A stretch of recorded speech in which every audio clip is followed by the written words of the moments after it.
係嗰網友嗱，呢條片係乜嘢嘢呢？就係我哋對比亞迪嗰個 case 作出呢一個研究嘅，作出研究。咁我係引以為傲嘅嚇。呢個呢就由市場傳出呢個比亞迪減產開始，我哋睇下呢樣嘢係咪真嘅？呢個係咪真嘅？同埋點解？呢個呢，我曾經講過，世界上嘅電動車呢，而家得兩間公司係賺錢嘅啫。有兩間半啦，有半間理想嚇。咁就一間就係 Tesla， 一間就係比亞迪。比亞迪嘅真正情況究竟係點呢？近來呢，人哋話佢就嚟爆雷喎，係嘛？嗱，我希望將佢嘅困局解釋一下俾大家聽。呢個就係好啦。嗱，最後呢個到30號呢一個以後就冇得送呢個㗎啦嚇，買3000蚊現金券就有護眼素，就50蚊嘅紅米時代現金券3張150蚊，5000蚊就護眼素、護肝素加300蚊，你可以紅米食嘢，就有新嘅產品推出，好好食。紅米時代生意係非常之好。嗱，呢個據路透社講，我哋分析呢個情況，兩個知情人士表示，比亞迪近日已經減緩咗生產同擴張，嗱，減少中國部分工廠嘅生產班次，即係唔開夜班，並且推遲增加新生產線，唔開新生產線。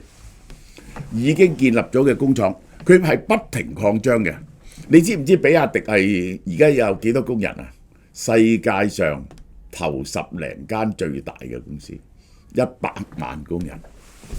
100萬工人，比亞迪取消咗夜班，並且將部分工廠嘅產量減少咗至少1/3，至少對4間工廠實施。路透社冇辦法確定減產同暫停擴張嘅具體規模，亦都冇辦法確定可以持續幾久。呢啲措施呢係想慳成本，或者係喺銷售唔能夠達到預期目標先實施。嗱，我哋先係攞咗呢單新聞報導，然後呢咩叫 critical thinking 呢？我哋就擺喺度。有人咁講，呢單嘢係唔係真嘅呢？我哋就要睇其他嘅證據啦。嗱，做成一個思維 exercise 俾大家睇下。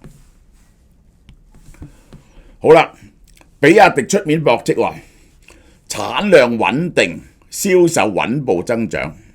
今年5月賣38萬架車，係今年最佳銷售月嘅紀錄。呢個比亞迪一定出嚟講，咁我就要睇下佢5月嘅賣車係咪賣得好好呢？達唔達得到個指標呢？即係咁樣。實際上最緊要啲數字咧係唔會呃人嘅。今年比亞迪3月賣37萬架，4月賣38萬架，5月賣38萬2千架，37萬7、38萬、38萬2，已經係非常之疲軟。呢個雖然係高過嗰啲，但係其實已經係冇咗增長。當分拆咗本地海外銷路，呢個仲係夾咗海外嘅銷量佢。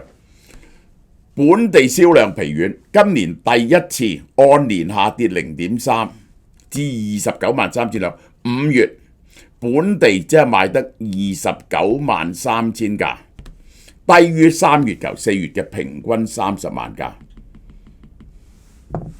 第一次下跌。比亞迪喺中國市場只係賣得29萬3千架，低於3月4月。呢個就係按年都下跌，比舊年下跌。我哋睇下呢個，如果30萬輛呢，佢就係300幾萬、400幾萬。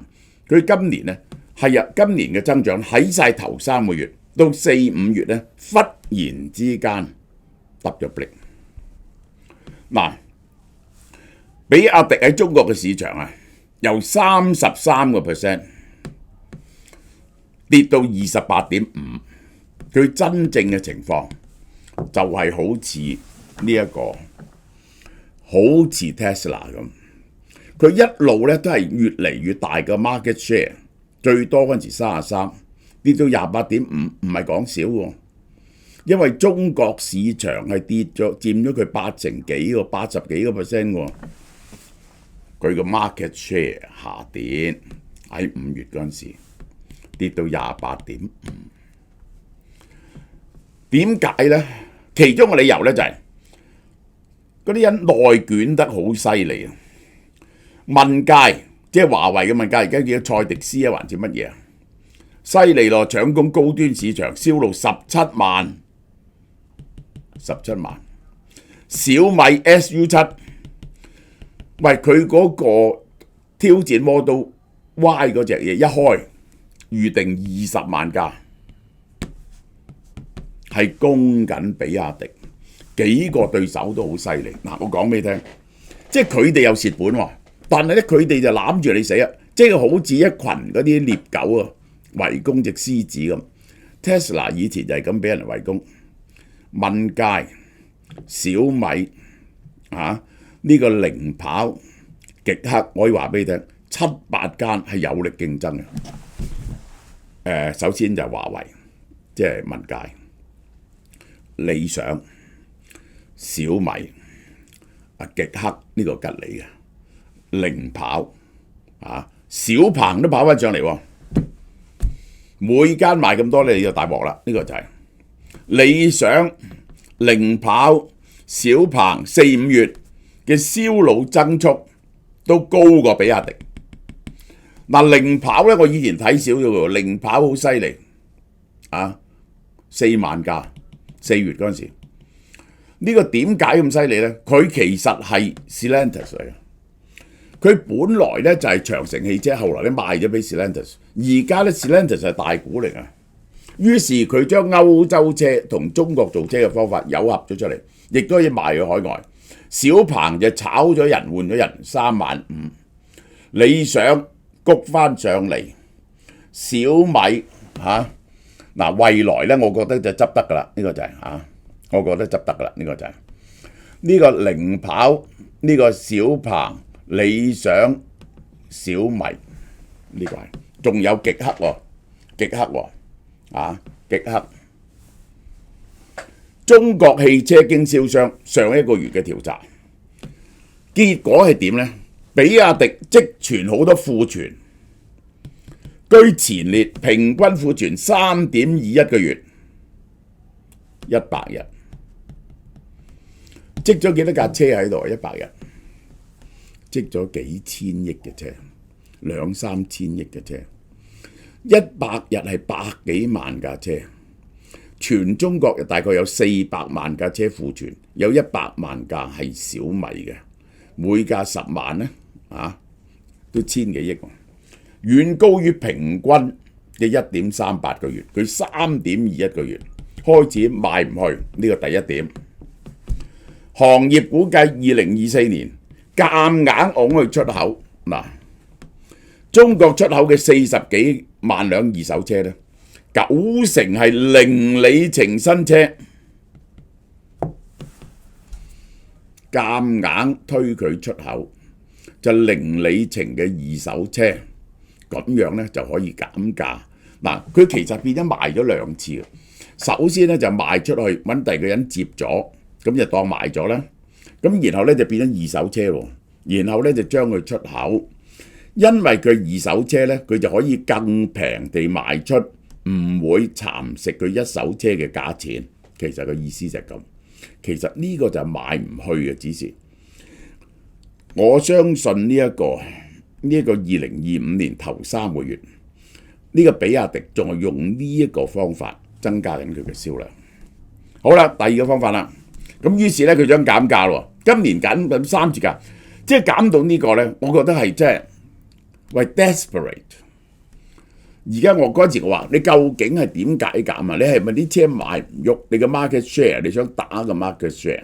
5月23號宣布22款車大降價，1個禮拜內，結果10個品牌跟住降價，最後降到55,800蚊。比亞迪帶頭降價，可以降到3成，呢個就係好啦。結果咧，中國汽車工業協會31號表態，唔準無底線價格戰。佢係想不惜工本掟啲車出嚟，但係呢，其他人啊，首先就係長城汽車嘅董事長就暗批佢，話呢，呢個中國嘅汽車界呢，就有間恒大，其實就暗示佢嘅。跟住所有行家出嚟圍攻佢，結果呢，就工信部出嚟講，就汽車工業協會唔准亂減價，贊同支持中國汽車協會工信部唔准內卷式競爭。即係呢個呢，你蝕本去害人呢，係有限制嘅。好啦，嗱，我哋睇下比亞迪，呢個就係比亞迪俾長城講佢就破產嘅原因。比亞迪從來啊都係即係俾錢，佢點樣有錢出嚟買啲貨呢？嗱，佢大鑊喎，佢嗰個產能呢就擴張得好犀利啊！佢嘅產能呢係來自嗰啲供應商賒數俾佢。呢一個 Tesla 呢係30日嘅啫。哦，中國啲車廠大家睇下，賒人哋幾耐？205日、195日，蔚來就執笠噶啦，我覺得。理想都165日，奇瑞143日，吉利127日，比亞迪127日，唔係㗎，呢個唔係真㗎，呢個唔係真。人哋話比亞迪係210日以上，佢用好多手法去拖數，拖完數之後呢，佢就俾一張呢一個commercial note 商業票據俾人，然後呢就係叫人呢，如果你等錢使呢，你就再嚟我嗰度套現，就反而收人哋幾個%利息咁樣樣嘅。咁樣呢拖咗2000幾億啊，拖咗2000幾億。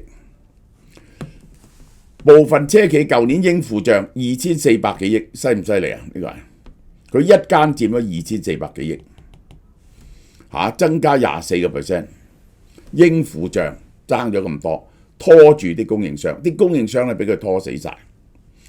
好啦，嗱，呢樣嘢係令到佢冇辦法唔減產嘅，因為咧爆發咗嗰啲供應商啊嗌救命去工信部講，於是咧就約晒所有嘅大嘅汽車商出嚟講，大家唔准咁遲俾，統一60日要俾錢。喂，你本來127日轉60日，呢個大鑊喎，個現金 short 好多啊！嗱，我舉個例啊，你一路係120日嘅。咁呢個120日到期嗰啲你要俾啦，新嗰啲呢60日你到期又俾啦。咁於是呢60日後咪同時到期啊？呢個60日呢個127日嗰啲到期，你俾緊 double 咁滯喎，有60日啊！你係俾緊雙倍嘅，差唔多係。呢個對現金造成極大嘅挑戰。好啦，另外一個。佢扮銷售其實已經疲弱，佢扮得好好嘅呢，就啲貨俾啲刁拿。山東最大比亞迪經銷商關閉20間分店，負債劇增30億人民幣，倉庫同債務壓力。嗱，佢要接翻啲貨，即係呢，我係識得有啲朋友，唔係我識得啊，我有個網友啲朋友就係做呢啲 4S 店，佢話呢，比亞迪不停佢哋接啲貨。最慘咧，接完啲貨咧，你比亞迪又要減價，結果咧就倒掛，即係賣出去嗰啲車咧就係蝕本嘅。於是啲 4S 店咧頂唔住，比亞迪為咗維持佢嗰個銷售，佢就係不停嗰啲分銷商幫佢攞車。如果唔係咧，我又唔供應你。咁嗰班友咧就食咗好多貨。好啦，比亞迪嘅增長率我都講俾你聽，我未曾見過比亞迪嘅真正危機乜嘢咧？我未見過間公司可以咁樣增長法。43萬架20年，74萬幾架增加74%。2022年142%， 180萬架，然後300萬架，然後400幾萬架。今年佢話要增加到550萬架，550萬架，世界5大汽車廠之一。喂，由 nothing 5年，結果呢你睇住佢嘅增幅咧，去到呢度係巔峰，去到呢度咧佢係靠呢一個忽然之間多咗呢個混能車，去到今年咧個增長咧係500喺頭3月，4、5月開始跑唔喐。嗱，你咁樣增長個問題係點啊？第一，喂，嗰間工廠其實一片混亂，你不停擴張，我未曾見過有人嗰個銷路可以咁樣跳上嚟，用幾年時間做咗世界5大汽車廠之一，個 quality control 一定出現好多問題。而 quality control 出咗問題咧，比亞迪唔驚喎，點解？因為佢變咗係民族品牌，邊個話佢啲車唔掂咧，佢就告你，其實就係咁。嗰啲傳媒咧，亦都唔會登，亦都會刪你哋啲貼，佢亦都咧從官司嗰方面咧打壓到咧任何人唔敢。但我係睇過喺網度咧，無數人申訴比亞迪啲車嘅 quality 點樣差，嗰啲 CS 點差，終於有日咧呢啲問題咧係會 come back to 你嘅。好啦，我要講啦，比亞迪嘅喺佢突然之間喺呢度飛上嚟咧，係點解啊？因為疫情期間咧，人哋冇供應，嗰個 supply chain 出咗問題，佢咧就走 vertical integration。佢最大嘅特色咧係 vertical integration， 乜嘢都自己做嘅，電池、底盤全部自家出產。喺個供應鏈短缺嗰刻，你呢個係非常好嘅策略。但係當個增長唔係咁快，而個供應鏈快速增長咧，呢個係雙刃劍嚟嘅，變咗係你嘅弱點。因為咧你自己做咧，你唔可以向外邊嘅供應商採購啊！即係咧，我舉個簡單嘅例子，你就知啦。你一定要同自己買電池啊嘛，有刀片嘅。而家鋰電池咧，全世界跌緊價，根本好多嘅鋰電池供應商咧係蝕本賣出嚟嘅。你比亞迪能唔能夠蝕本賣出嚟啊？自己間電池廠，你又唔可以轉第二間。你有咩把握自己嗰間廠就係全天下最有效率嘅廠嗱？好似波音嗰啲咧，佢哋早一輪咧作嘅方法咧，嗰啲外國汽車廠都係盡量外判，因為外判係靈活好多嘅。因為咧呢個世界始終有人做一樣嘢咧係平過你，做得好過你嘅。喺呢個係3、4、50年前啊。呢個美國3大汽車廠啊，嗰啲咁咧，先至講由頭到尾成架車做晒。結果咧，呢一種制度咧係造成個大白象出嚟。你要改個供應鏈咧，好困難，冇晒彈性。工廠唔能夠停，唔能夠蝕，不停要出產。自己做嘅全部模式反而係變成咗重大嘅包袱。你唔知點好，你唔知點好。好啦，減產、銷售萎縮、固定成本就增加啦，就壓低咗利潤，壓低咗現金，於是就要再減產。佢開始減產就大鑊咯，尤其是要60日內要找數一減產就冇咗個 economy of scale， 佢啲供應商咧就嗌救命。佢其實咧係靠不停擴大嗰個銷售，嚟到賒多啲供應商嘅數，嚟到支付佢個現金鏈，係會造成佢個現金鏈斷絕嘅。如果2025年第3季冇辦法站穩規模同現金周轉咧，佢就變咗個深層嘅調整。呢個比亞迪一間100萬人嘅公司，我可以話俾你聽，要管理起上嚟根本就一塌糊塗，咁樣擴張法。一定係一片混亂，呢個就係好啦，冇得降價，出口有問題，唯有減產咯。其實就係咁解咯。一減開就變咗個 vicious circle。中國汽車製造業2024年啊，只係得4.3% 利潤，第一季3.9%。話俾你聽，比亞迪，我哋睇過佢嗰盤數，佢根本係冇錢賺嘅。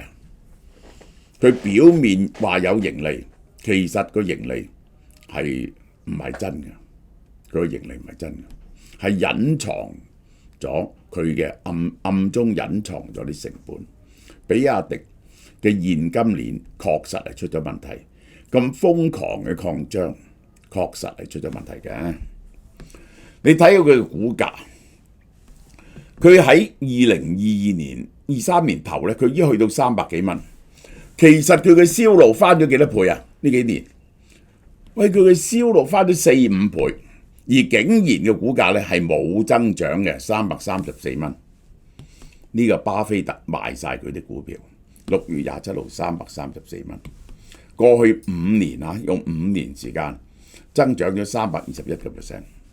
好啦，最後3日6月優惠呢個 Plan B Lead the Moment 香檳1688 1188呢個介紹價，呢個名釀酒師做㗎 Plan B Lead the Moment Chateau Bordeaux 2018年999特價699蚊，呢隻雅烏洛249蚊，最後3日呢個咧就送呢一個牙膏。買任何一件送個牙膏，又最後3日啦，呢個就好多謝大家。喺呢個紅米時代韓式酸辣唐揚雞、和風湖麵、煙三文魚、秘製麻辣煎牛肉嘅冷烏冬，而家天口熱咧，食呢啲冷烏冬咧就最好嘅，61蚊，好嘛？好多謝大家。